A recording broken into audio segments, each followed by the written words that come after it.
Dr. Sarah Chen pressed her back against the cold metal wall of the transport vessel, her medical bag clutched tightly in her trembling hands.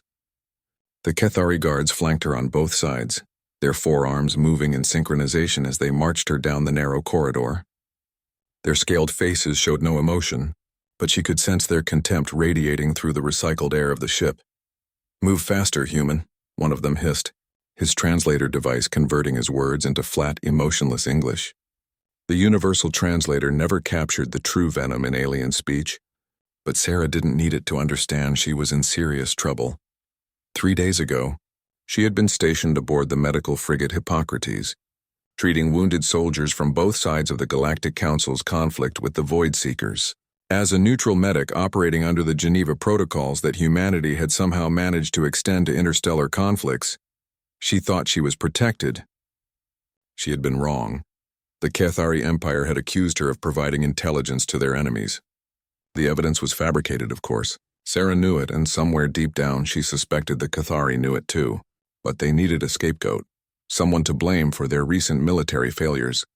A human was perfect, weak, isolated, and expendable in their view. "The charges against you are severe, Dr. Chen," Commander Vexthal had told her during the mockery they called a trial. "Espionage, treason against the Empire, violation of medical neutrality agreements. The penalty is death, but we are generous. You will serve a different purpose now." As they approached a heavily reinforced door marked with warning symbols in 12 different languages, Sarah began to understand what that purpose might be. The guard stopped and began entering access codes into a complex security panel. "The beast hasn't been fed in 4 standard cycles," one guard mentioned to the other, as if Sarah wasn't standing right there. "The procurement division thinks it might be more manageable if it's satisfied." The massive door began to slide open with a pneumatic hiss, revealing darkness beyond.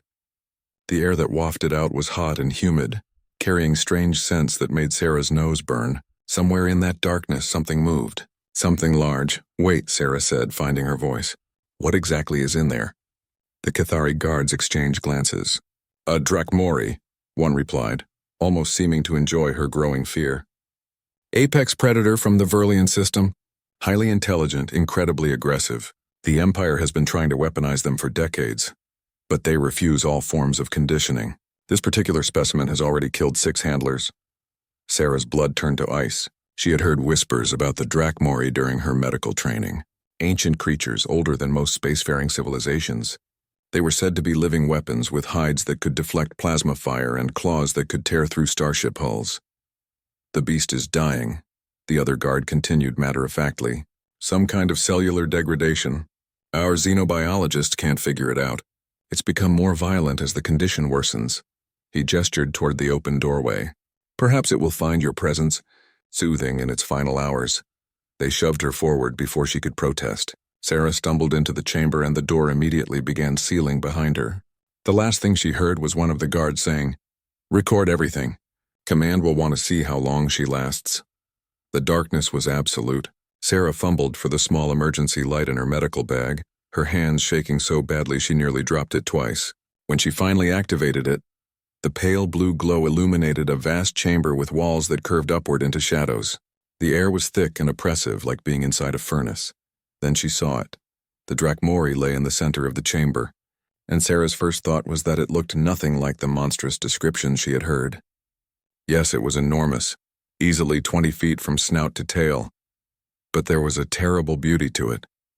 Its scales were deep purple-black with veins of silver running through them like lightning frozen in time. Massive wings were folded against its sides, and even in the dim light she could see they were damaged, torn in several places. But what struck her most was how still it was. Too still. The medical training that had been drilled into her for years kicked in automatically. Sarah crept closer, her light revealing more details. The creature's breathing was labored and irregular. Its magnificent scales were dull and flaking in places. As she moved around to see its head, the Drachmori's eyes opened. They were intelligent eyes. Not the mindless orbs of a beast, but deep, ancient, and filled with pain. The creature watched her approach without moving, though she could see the tension in its powerful muscles. It was ready to strike if necessary, but something held it back. "Hello," Sarah whispered, feeling foolish but not knowing what else to do. "I'm a doctor." The Drakmori's head lifted slightly and Sarah heard something she didn't expect. A sound almost like a purr, but deeper, more resonant. It seemed to come from the creature's chest and vibrated through the floor beneath her feet. Sarah knelt down, still maintaining what she hoped was a safe distance. Her medical scanner was in her bag, but she hesitated to reach for it. Any sudden movement might trigger an attack. Instead, she simply observed, letting her trained eye take in the symptoms she could see. The labored breathing, the dull scales, the way the creature held its left wing awkwardly. It all pointed to some kind of systemic illness. But there was something else, something that made her frown. Dark patches along the creature's neck and belly that looked almost like injection sites. "What have they been doing to you?" she murmured. As if understanding her words, the Drakmori made another sound, this one definitely communicative. It was a low, mournful tone that seemed to convey volumes. Sarah felt her heart break a little. Whatever this creature was, whatever the Cathari said about it being a mindless weapon, she was looking at a suffering patient. And Dr. Sarah Chen had never walked away from a patient in her life. She slowly reached into her medical bag, moving with deliberate care. The Drakmori watched her every movement but didn't react aggressively. When she withdrew her scanner, the creature's eyes fixed on the device with unmistakable intelligence. "I'm going to try to help you," Sarah said softly. "Is that okay?" The Drakmori's response would haunt her for the rest of her life. The ancient creature slowly, carefully, lowered its massive head until it was resting on the floor just inches from her feet. It was a gesture of complete trust from a being that had every reason to trust no one. Sarah realized she was crying. Sarah wiped her tears away and activated her medical scanner, its soft humming filling the chamber. The Drakmori remained perfectly still as she ran the device along its massive form, though she noticed its eyes tracking her movements with keen interest. The preliminary readings made her gasp. "This can't be right," she muttered, checking the scanner's calibration. The device was functioning perfectly, but the results were showing something impossible. The creature's cellular structure was breaking down, but not from disease or age. The degradation patterns were too uniform, too systematic. This was artificial. She moved closer to examine the dark patches she had noticed earlier. Up close, they were definitely injection sites, dozens of them, some recent and others scarred over. The Drakmori flinched slightly when she touched one of the newer wounds, and Sarah immediately pulled her hand back. "I'm sorry," she whispered. "I know it hurts." The scanner's molecular analysis finished processing, and Sarah felt sick as she read the results. Synthetic proteins, genetic suppressors, neural inhibitors. The Cathari had been systematically poisoning this creature for months, maybe years. They weren't trying to weaponize the Drakmori. They were trying to break it. "They've been experimenting on you," she said, her voice thick with anger. "These compounds, they're designed to suppress your natural abilities, weaken your immune system, make you more docile." She looked into those ancient eyes. "But you fought them anyway, didn't you?" The Drakmori made that deep, resonant sound again, and this time Sarah was certain it was a form of communication. There was confirmation in that tone and something else. Hope. Sarah spent the next several hours conducting the most thorough examination of her career. The Drakmori was patient, somehow understanding that she was trying to help. When she needed to examine its wing, the creature carefully extended it. When she needed to check its throat, it opened its massive jaws, revealing teeth like crystalline daggers but never making her feel threatened. The more she learned, the angrier she became. The Cathari hadn't just been trying to break the Drakmori's will. They had been studying its biology to create weapons. The creature's scales could indeed deflect energy weapons, but only when healthy. Its claws could cut through most materials, but the neural inhibitors had been preventing it from retracting them properly, causing constant pain. Most cruel of all, the Drakmori was telepathic, but the suppressors had been blocking that ability, leaving it isolated and unable to communicate. "You understand everything I'm saying, don't you?" Sarah asked, sitting cross-legged beside the creature's head. "You've been trying to tell them you're not a weapon, but they can't hear you." The Drakmori's response was immediate and heartbreaking. It carefully, gently nudged her hand with its snout, the same gesture a cat might make seeking affection. Sarah felt tears streaming down her face again as she placed her palm against the warm scales. "I hear you," she whispered. "I hear you." For the first time since entering the chamber, Sarah felt something other than fear. She felt purpose. The medical compounds the Cathari had been using were sophisticated, but they weren't permanent. Most were designed to metabolize within days or weeks. If she could synthesize the right neutralizing agents, she might be able to reverse at least some of the damage. Sarah opened her medical bag fully and began taking inventory. As a trauma surgeon, she carried a substantial pharmaceutical kit, including several broad-spectrum metabolic enhancers and cellular repair accelerators. It wouldn't be enough for a complete cure, but it might give the Drakmori enough strength to heal naturally. "I need to prepare some treatments," she explained to the creature. "It's going to hurt at first. I have to flush some of these toxins from your system. But I promise you it will get better." The Drakmori watched with fascination as Sarah set up her portable medical station. The creature seemed particularly intrigued by her scanner, leaning closer to examine the device. When Sarah noticed its interest, she held the scanner where it could see the display. "This shows me what's happening inside your body," she explained, pointing to the readouts. "See these red areas? That's where the poison is concentrated. And these blue zones? Those are healthy tissue fighting back." To her amazement, the Drakmori began making soft, questioning sounds while looking at the display. It was asking for more information, trying to understand. Sarah found herself giving the creature a basic lesson in xenobiology, explaining how the suppressor compounds worked and what her treatment plan would accomplish. The intelligence behind those ancient eyes was staggering. The Drakmori wasn't just understanding her explanations.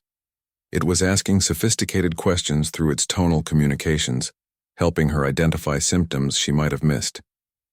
When she showed it the molecular structure of one particularly nasty neural inhibitor, the creature became agitated, making urgent sounds while looking toward a specific wall of the chamber. "What is it?" Sarah followed the Drakmori's gaze. "Is there something over there?" Moving her light across the wall, she discovered a collection of crystalline formations that seemed to have grown from the floor. They were beautiful, translucent purple structures that pulsed with internal light. As she approached, her scanner began registering massive energy readings. "These are yours, aren't they?" she asked in wonder. "You created these." The Drakmori's confirming purr was proud and sad at the same time. Sarah realized she was looking at some form of art, or perhaps a form of writing. The crystals weren't random formations. They were arranged in complex patterns that spoke of intelligence and creativity, far beyond what any beast could achieve. "How long have you been imprisoned here?" she asked softly. The creature's response was a low, mournful song that seemed to last forever. Years, Sarah realized. The Drakmori had been trapped in this chamber for years, subjected to constant experimentation, prevented from communicating, treated as nothing more than a laboratory animal. "Well, that ends now," Sarah said firmly, returning to her medical station. "Let's get you healthy and then we're both getting out of here." She began preparing the first round of treatments, her hands steady, despite the enormity of what she was attempting. The Cathari had made one crucial mistake in their assessment of both her and the Drakmori. They saw weakness where there was actually strength, bestiality where there was nobility, and helplessness where there was determination. As Sarah loaded the first neutralizing compound into an injection device, the Drakmori moved its great head closer, watching her work with complete trust. The creature was placing its life in her hands, just as countless human patients had done before. "I won't let you down," she promised, meeting those ancient, intelligent eyes. "We're going to show them exactly what they're dealing with." The Drakmori's response was a sound unlike any it had made before, deep, resonant, and unmistakably hopeful. For the first time in years, it had found someone who saw it not as a weapon or a beast, but as what it truly was: a person. The first injection was the hardest. Sarah's hands trembled as she positioned the medical injector against a healthy patch of scales on the Drakmori's neck. The creature remained absolutely still, but she could feel the tension in its massive body. This was an act of faith from a being that had been tortured by injections for years. "This will neutralize the neural inhibitors first," Sarah explained, her voice steady despite her nervousness. "You should start feeling more like yourself within minutes." The injection itself was quick, but the results were not immediate. Sarah monitored her scanner anxiously, watching for any signs of adverse reaction. The Drakmori's breathing remained steady, its eyes alert and focused on her face. Then, gradually, the readouts began to change. The chemical signature of the neural suppressors started to fade, and something extraordinary happened. The crystalline formations along the wall began to pulse more brightly, responding to some signal from the creature. The Drakmori's eyes widened, and it made a sound Sarah had never heard before. Pure, unbridled joy. Suddenly, words formed in her mind. Not heard, but understood directly, as if someone had placed thoughts into her consciousness. Thank you. The voice was ancient, melodious, and unmistakably grateful. I had forgotten what it felt like to think clearly. Sarah nearly dropped her scanner. You're telepathic. You're actually talking to me. Yes, though it has been so long since I could reach another mind. The poison clouded everything. Made me feel like I was drowning in my own thoughts. The Drakmori's mental voice grew stronger with each word. My name is Silthera. I am of the First Wing, guardian of the Verlian sanctuaries. Guardian. Sarah prepared the next injection. This one targeting the immune suppressors. The Cathari said you were a predator. A weapon. A wave of bitter amusement flowed through the telepathic link. Of course they did. To them, anything they cannot control or understand must be a weapon. We Drakmori are the protectors of the old knowledge, keepers of the crystal gardens that maintain the balance of our system. I was taken while defending a sanctuary from their mining operations. Sarah administered the second injection, watching as Silthera's scales began to regain some of their luster. How long have they held you? 7 years by your reckoning. 7 years of experiments of trying to break my will and steal my secrets. They believe that if they can replicate our abilities, they can create an army of synthetic Drakmori. There was pain in the mental voice, but also a growing strength. They do not understand that our power comes not from our bodies alone, but from our connection to the crystal networks, to the living planets themselves. The third injection was the largest, a cocktail of cellular repair accelerators and toxin neutralizers that would begin reversing the physical damage. Sarah hesitated for a moment, knowing this would be the most painful part of the treatment. This one will hurt, she warned. The repair process involves breaking down damaged tissue to rebuild it. I understand, Sarah Chen. The use of her name startled her. She hadn't introduced herself. Yes, I can perceive your surface thoughts now that the neural blocks are fading. You carry great compassion and no small amount of fear, but also determination. You remind me of my own younglings, so eager to heal and protect. Sarah administered the injection and immediately saw Silthera's body tense. The great creature's claws extended involuntarily, gouging furrows in the metal floor. But through their mental connection, Sarah felt no anger or blame, only gratitude that the healing had finally begun. Your species is remarkable, Silthera observed, even as waves of pain coursed through the telepathic link. The Cathari spoke of humans as if you were barely more intelligent than their livestock. Yet you show wisdom and courage that would honor any Drakmori. We're not livestock, Sarah said firmly, monitoring the creature's vital signs as the repair accelerators went to work. We're survivors. Our whole planet was a death world by galactic standards. Extreme weather, dangerous predators, constant natural disasters. We learned to adapt, to help each other, to never give up. Death world. Silthera's mental voice held a note of surprise. That explains much. Only death world species develop such fierce protective instincts toward other creatures. The Cathari are from a paradise world. They have never needed to truly care for anything beyond themselves. Through the scanner, Sarah watched in amazement as Silthera's body began repairing itself at an accelerated rate. Damaged scales were shedding and being replaced by healthy ones. The tears in the magnificent wings were beginning to close. Most importantly, the toxic buildup in the creature's organs was breaking down and being flushed away. But the process was exhausting. Silthera's mental presence began to fade as the creature's body diverted all available energy toward healing. I must rest soon, the Drakmori admitted. But first you should know they are watching us. Cameras in the walls, sensors monitoring everything. They expect me to kill you, but when I do not, they will become suspicious. Sarah glanced around the chamber, suddenly aware that their every interaction was being recorded. What will they do when they realize you're getting better? They will come to reclaim me, to increase the dosages, to try more invasive procedures, and they will punish you for helping me.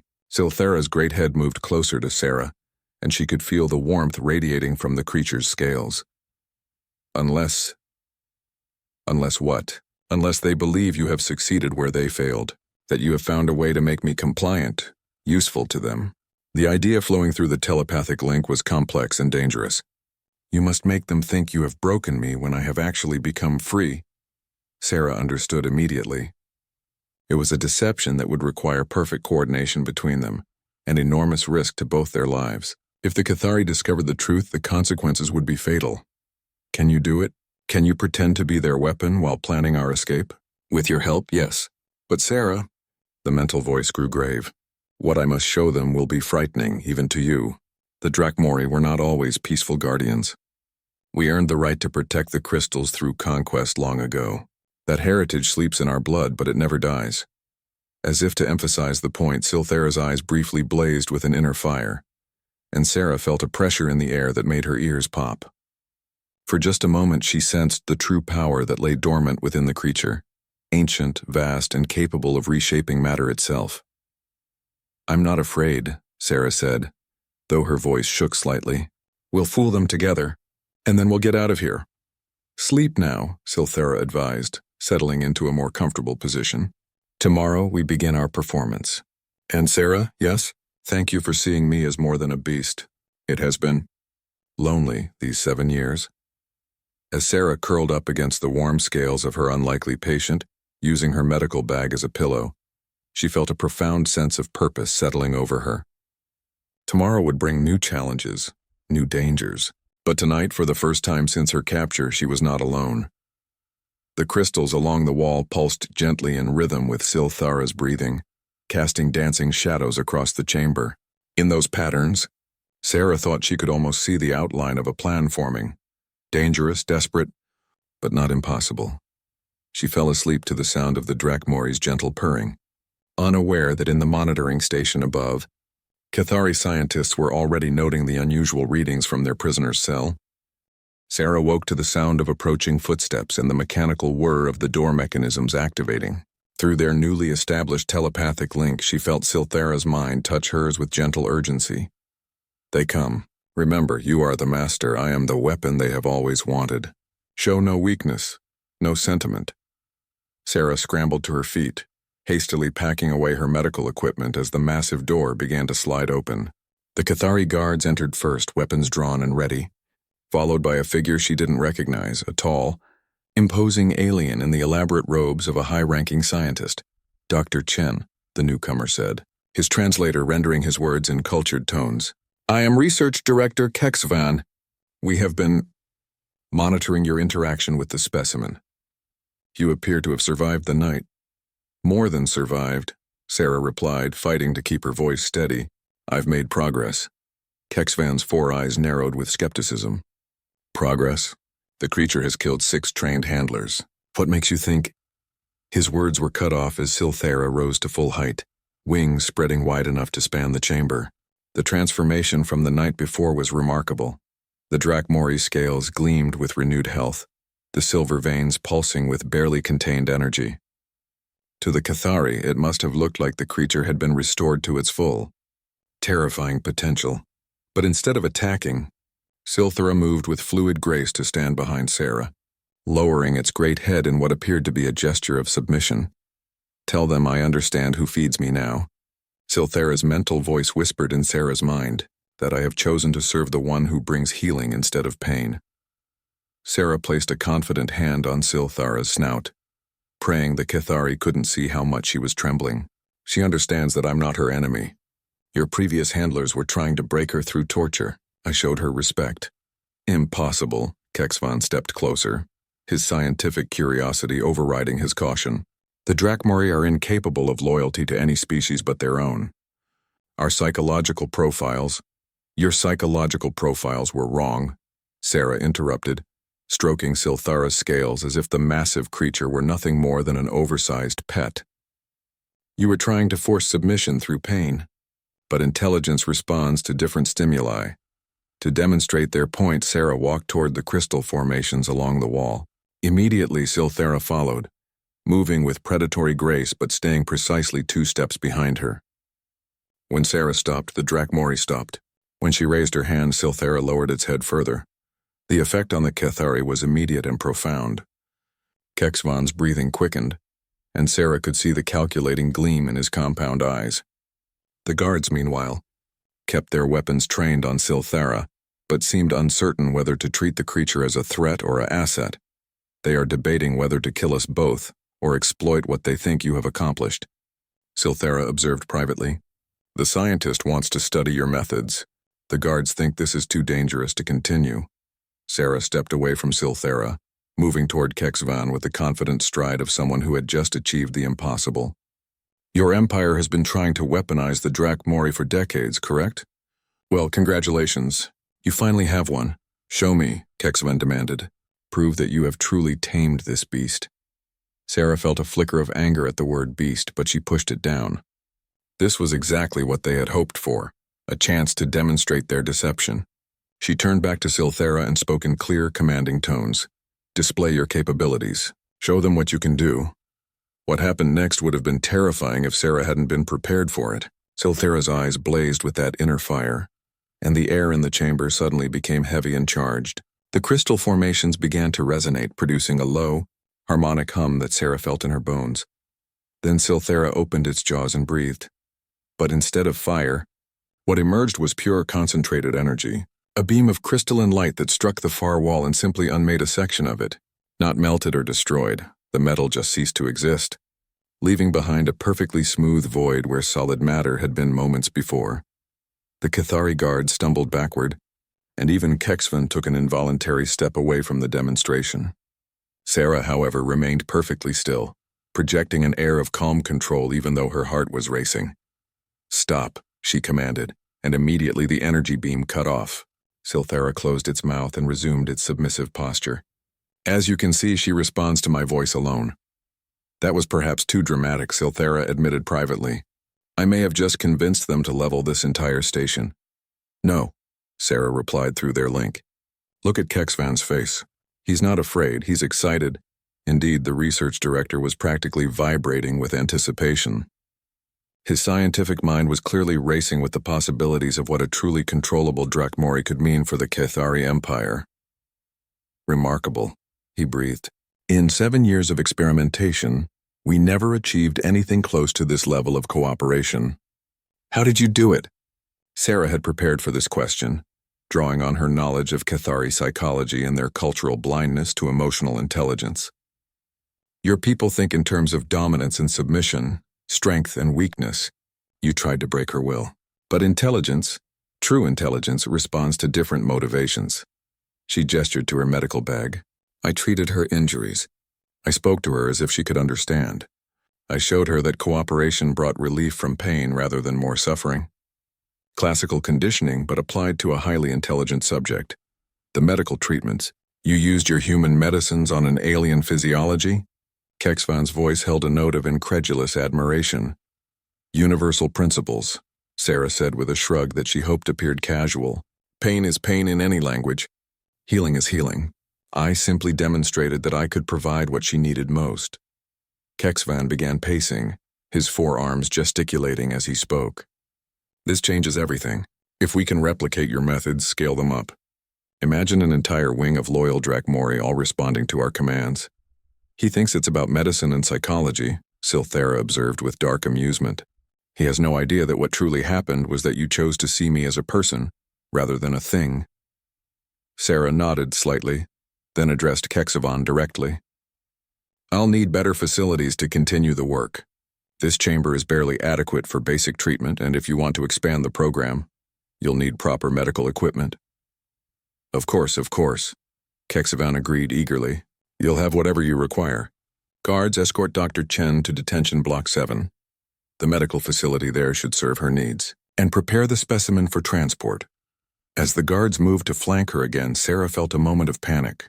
They were being separated, and she had no idea what the Cathari might do to Silthera without her presence to maintain the illusion. Peace. Silthera's mental voice was calm and reassuring. This is what we wanted.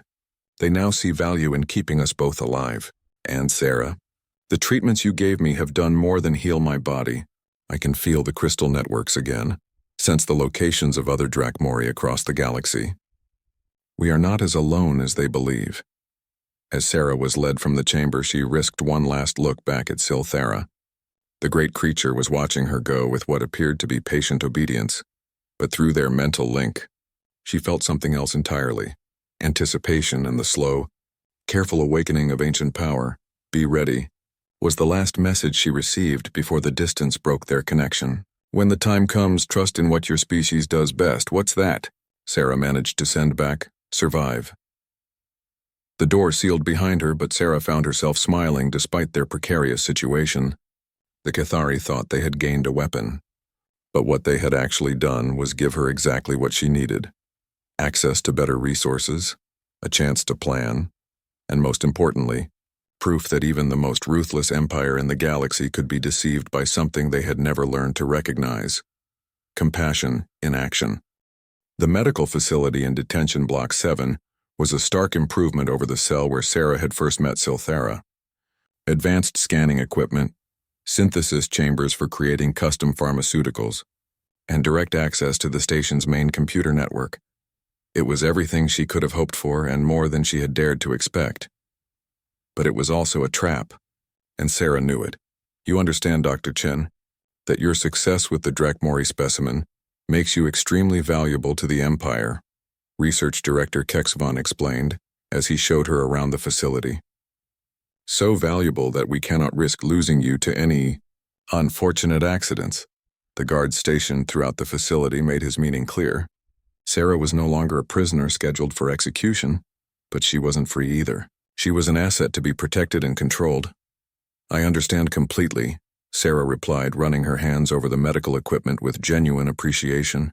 "This setup will allow me to be much more precise in my treatments. When will you be bringing Silthara here?" "Silthara?" Kexavan's head tilted curiously. Sarah felt a moment of panic, realizing she had used the Drakmori's real name. "That's what I've been calling her." It seemed important to give her an identity. Part of the conditioning process. Yes, psychological bonding. Very clever. Kexvan nodded approvingly. "The specimen will be transferred here within the hour. We've prepared a containment area that should accommodate both your research needs and our security requirements." After Kexvan left, Sarah began her real work. The computer terminal in the medical facility had access to the station's extensive databases, and while her activities were certainly being monitored, her requests for information about Drakmori, physiology, and psychology would seem perfectly reasonable given her supposed research. What she found in those databases made her stomach turn. The Cathari hadn't captured just one Drakmori. Over the past 15 years, they had taken dozens from multiple worlds throughout the Verlian system.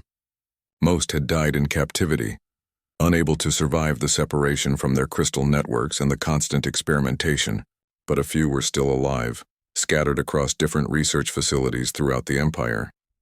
Each file contained detailed records of failed attempts to break their subjects' wills, to extract useful genetic material, to replicate their abilities artificially. The scientists had tried everything from surgical implants to psychological torture, never understanding that what they were destroying was exactly what they sought to harness. Sarah also found technical specifications for the research station itself, including its defensive systems, escape pod locations, and communication arrays. Information that would be vital for any escape attempt, disguised as medical research into environmental factors affecting Drakmori health. When Silthara was finally brought to the medical facility, the reunion was carefully choreographed for their audience. Sarah played the role of the confident researcher, greeting her subject with professional detachment while running medical scans. But through their re-established telepathic link, their real conversation was far different. "I can sense them," was the first thing Silthara communicated. "3 others still alive. 2 in facilities within range of my abilities, 1 much farther away. The crystal networks are responding to my presence here. They know we are planning something." "How many others did they capture?" Sarah asked silently while aloud she was explaining to the guards why she needed to examine the creature's wing structure in detail. 27 over the years. Most did not survive. The grief in that mental voice was profound. "My people are not numerous, Sarah. Each loss diminishes us all. But those who remain, they are strong. They have been waiting. Waiting for what? For hope. For a sign that escape was possible. You have given us that." Sarah continued her examination while processing this information. The Cathari had been systematically capturing and destroying an entire species. not out of malice but out of ignorance.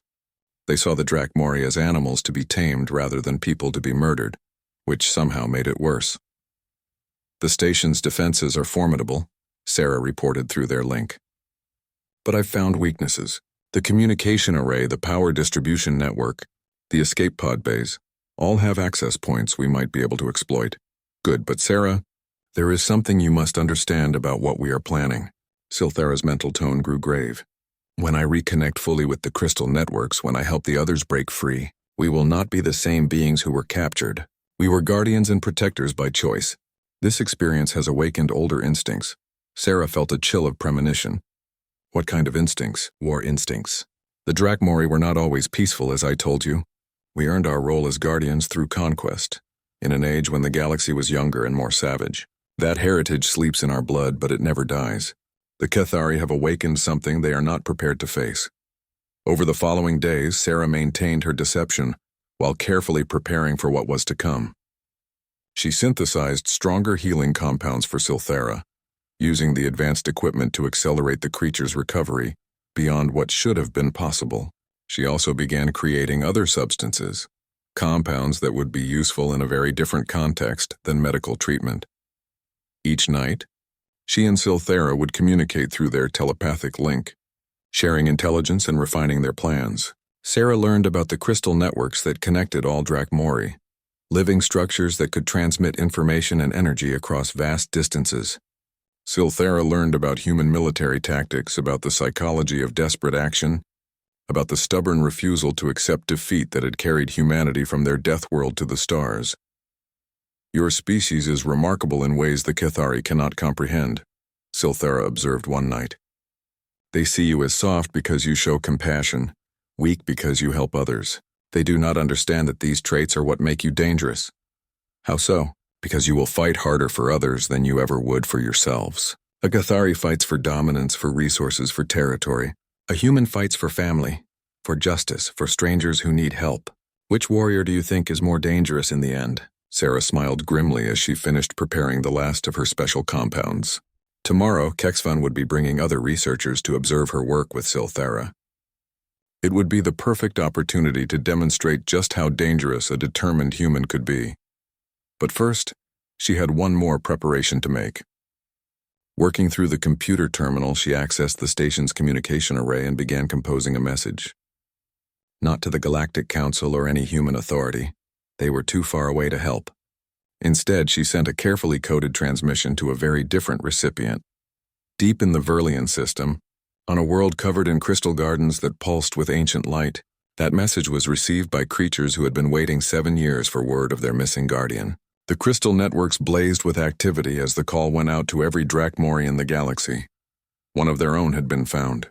She was alive, healing, and ready to come home. And she was not alone. Tomorrow, Sarah told Silthara as she settled down for what might be her last night of captivity. We show them what they've really been dealing with, both of us? Silthara asked, a note of anticipation in the mental voice. Both of us. A Deathworld human and a first-wing Drachmori. Let's see how their carefully controlled experiment handles a little chaos. Through their link, Sarah felt Silthara's fierce joy, and beneath it, the first stirrings of power that had been sleeping for far too long. Tomorrow would bring either freedom or death, but either way, it would bring an end to the Cathari's ignorant cruelty. The crystal networks pulsed in harmony across the galaxy, and somewhere in the depths of space, ships began to move. The demonstration was scheduled for mid-cycle, when the research station's primary staff would be on duty to witness what Kexvan promised would be a breakthrough in xenobiological control methods. Sarah had spent the morning making final preparations, carefully positioning her synthesized compounds around the medical facility under the guise of organizing her equipment. Are you ready? Silthara asked through their link as the research team assembled in the observation gallery above. As ready as anyone can be for what we're about to do, Sarah replied, checking the small remote trigger she had concealed in her medical kit. Remember, the moment I activate the compounds, you'll have about 30 seconds before the station's security systems lock down everything. 30 seconds will be more than enough. Sarah looked up at the gallery where Kexvan stood with a dozen other researchers and military officials. The facility's guards were at their usual positions, but she noticed additional security personnel stationed throughout the complex. The Cathari were taking no chances with their valuable assets. "Begin the demonstration." "Dr. Chen," Kexavan's voice came through the communication system. Sarah walked to the center of the containment area where Silthara waited, playing the role of an obedient specimen to perfection. To the observers, she appeared to be running through a routine series of commands and responses, testing the creature's conditioning, but what she was actually doing was providing cover for Silthara to make final contact with the crystal networks. "The others are ready," Silthara reported. "And Sarah?" "The rescue ships have reached the outer system. They felt my call through the network." "Ships?" Sarah tried to keep her expression neutral. "How many?" "Enough. My people do not leave their own in the hands of those who would harm them." Sarah gave what appeared to be a command for Silthara to demonstrate her energy projection abilities. The Drakmori complied, producing a controlled beam that carved intricate patterns in a metal test block. The researchers above made excited notes, completely unaware that the real purpose of the display was to charge the crystal formations that Silthara had been secretly growing throughout the station's ventilation system. Now, Sarah thought, her hand closing around the remote trigger. What happened next unfolded with devastating precision. Sarah activated her concealed compounds, and throughout the facility, carefully placed chemical reactions began producing dense clouds of smoke and electromagnetic interference. Emergency alarms started blaring as the station's sensors detected what appeared to be multiple system failures. In the same instant, Silthara dropped all pretense of submission. The transformation was terrifying and magnificent. The Drakmori's eyes blazed with ancient fire as her connection to the crystal networks fully re-established. Power flowed through her like lightning, and suddenly the containment barriers that had held her were meaningless obstacles. She didn't break through the force field. She simply made it cease to exist, her energy dissolving the projector nodes as if they were made of smoke. The observation gallery erupted in chaos. Scientists scrambled for exits while security personnel tried to bring weapons to bear. But their targeting systems were useless in the electromagnetic storm Sarah had created. "Hang on," Silthara warned, extending one massive claw toward Sarah. Sarah grabbed hold without hesitation, and suddenly they were moving through the station at impossible speed. Silthara's mastery of energy allowed her to phase through solid matter when needed, while her claws could tear through anything that couldn't be bypassed. They moved like a force of nature, heading directly for the station's central computer core. "The others? We need to free the others," Sarah shouted over the din of alarms and weapons fire. "Already happening," Silthara replied, even as she tore through a reinforced blast door as if it were paper. "The crystal network carries more than communication, Sarah. It carries will, purpose, the desire for freedom. Every Drakmori in this facility is remembering what they truly are." They reached the computer core just as reports began flooding in from other sections of the station. The two other captive Drakmori had simultaneously broken free from their containments, their own abilities returning as the network re-established contact. Security teams throughout the facility were reporting the impossible. Their prisoners had simply walked through walls, dissolved barriers, and vanished into the station's infrastructure. Sarah plugged her medical scanner into the main computer system, uploading a virus she had carefully crafted over the past few days.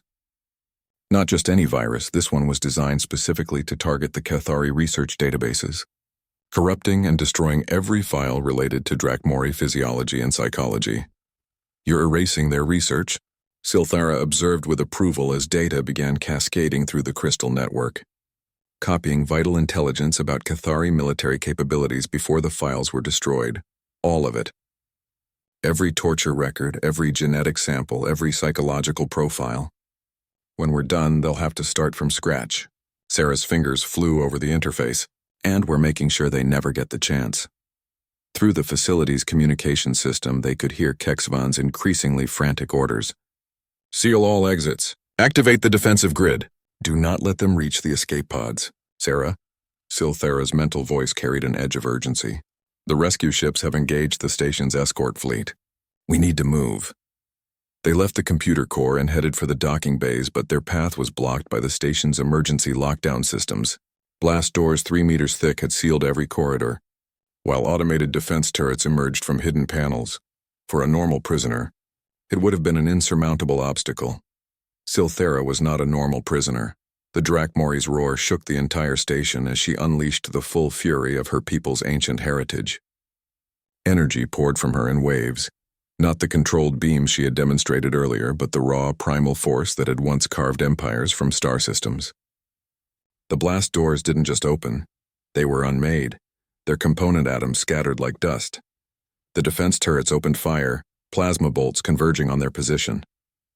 But Silthera's scales had regained their full protective properties, deflecting the energy harmlessly while she advanced on the weapons. Her claws extended, no longer the blunted instruments the Cathari had tried to make them, but crystalline razors that could cut through any material in the known galaxy. This is what they feared, Silthera explained as she systematically destroyed every weapon in their path. Not a beast to be tamed, but a warrior who chose peace. They never understood that choice could be changed. They reached the docking bay to find it in chaos. The other freed Drakmori had converged on the same location, moving with the coordinated precision of a military unit. Through the massive viewing ports, Sarah could see the space battle raging outside. Sleek, crystalline ships dancing around the angular vessels of the Cathari fleet. "Those are your people?" Sarah asked in awe. "Some of them. The rest are friends. Species who have benefited from our protection over the centuries. They remember their debts." Kexvan's voice crackled over the facility's speakers one last time. "Dr. Chen, you don't understand what you've done. These creatures are not what they seem. They're not pets or weapons, they're destroyers. They'll burn the galaxy." Sarah looked at Silthera, then activated the facility's communication system to respond. "Research Director Kexvan," she said, her voice carrying clearly throughout the station. "You're absolutely right. They're not pets or weapons. They're people. People you've tortured and murdered for years. And now they're going home." She turned to Silthera. "All of you are going home." The rescue was swift and efficient. The crystalline ships had overwhelmed the Cathari escort fleet, and specialized transport pods were already docking with the station. As Sarah watched, the 3 freed Drakmori were reunited with their own kind for the first time in years. But Silthera remained beside her. "Aren't you going with them?" Sarah asked. "I am, but not yet." Silthera's mental voice was warm with affection and respect. "You gave me more than freedom, Sarah Chen. You gave me hope that not all species in this galaxy are driven by conquest and cruelty. That gift deserves to be repaid."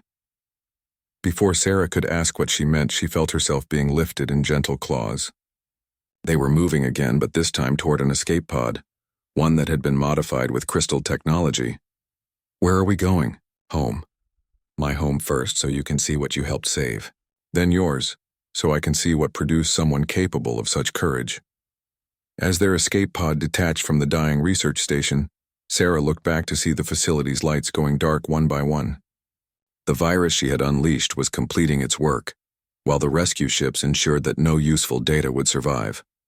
Behind them, the Cathari Empire had lost more than prisoners and research. They had lost the illusion of their own superiority. They had learned that intelligence came in forms they couldn't recognize, that strength could be found in compassion, and that some cages could only be broken from within by those who chose to care. "Thank you," Silthera said as they headed toward the stars. "Thank you," Sarah replied, and meant it with all her heart. The crystal gardens of Velthara were unlike anything Sarah had ever imagined.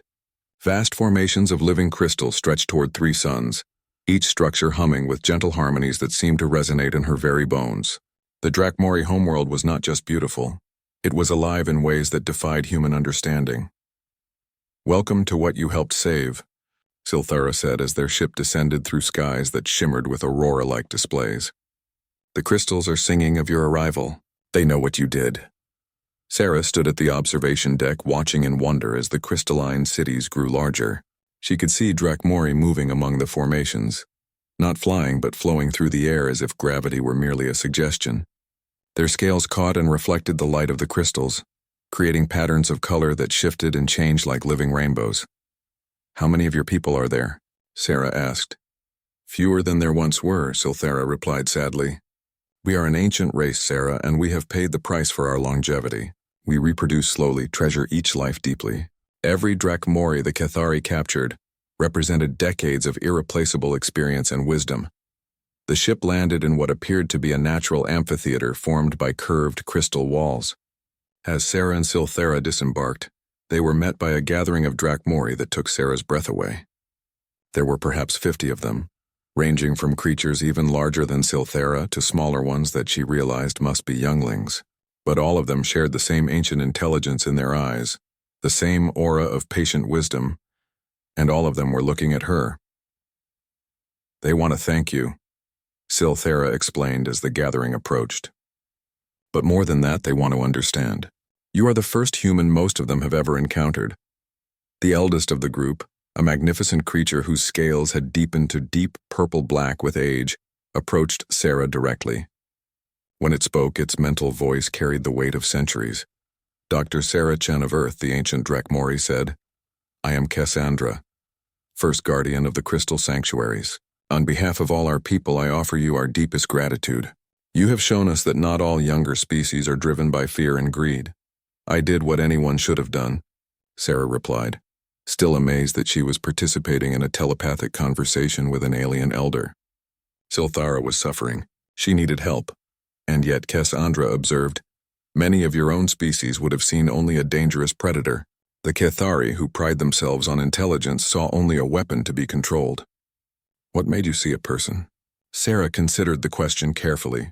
"On Earth, we learned early that survival meant helping each other. We had to, because our world tried to kill us in 1,000 different ways every day. I think we learned to recognize intelligence and pain wherever we found it." The gathered Drachmori exchanged glances, their mental communications creating a soft susurrus of thought that Sarah could sense but not understand. Finally, Cassandra spoke again. "You speak of your world as hostile, yet you show such compassion for others. This seems contradictory, maybe," Sarah smiled. "But maybe that's exactly why we developed compassion. When everything is trying to kill you, you learn the value of having someone watch your back." Over the following days, Sarah learned more about Drachmori civilization than any human before her. She walked through crystal gardens that had been growing for millions of years, each formation a living record of their history. She observed their young being taught not just knowledge but wisdom, the difference between what could be done and what should be done. Most importantly, she learned about their role as guardians.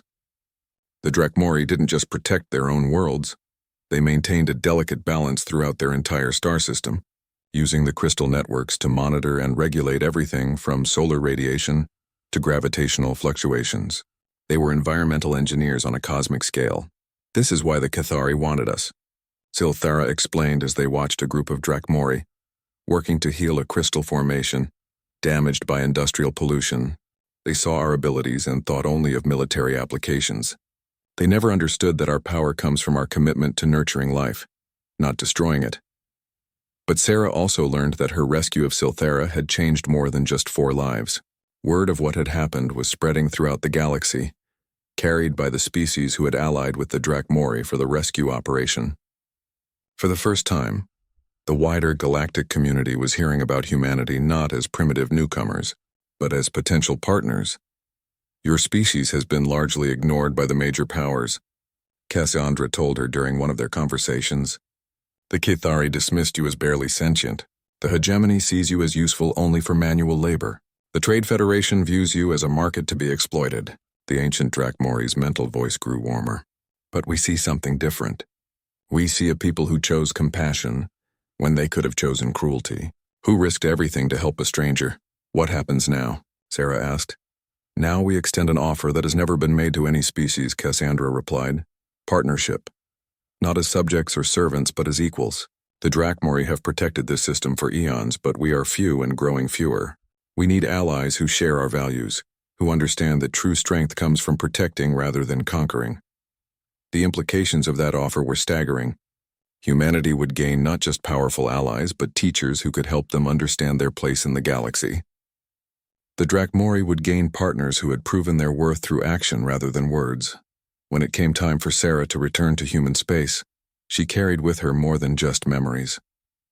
Embedded in her medical scanner was a crystal matrix that would allow limited communication with the Drachmori networks, a permanent link between 2 species that had found common ground in the most unlikely circumstances. "Will I see you again?" Sarah asked Silthera as they prepared to part. "Of course," Silthera replied with warmth. "I am to be the first Drachmori ambassador to humanity. Apparently, I have experience dealing with your people. Sarah laughed, then grew serious. What about the Cathari? They won't just forget what happened. No, they will not. But they have learned that their assumptions about other species can be costly. The Drakmori and their allies control several key hyperspace routes. The Empire will think carefully before risking further confrontation.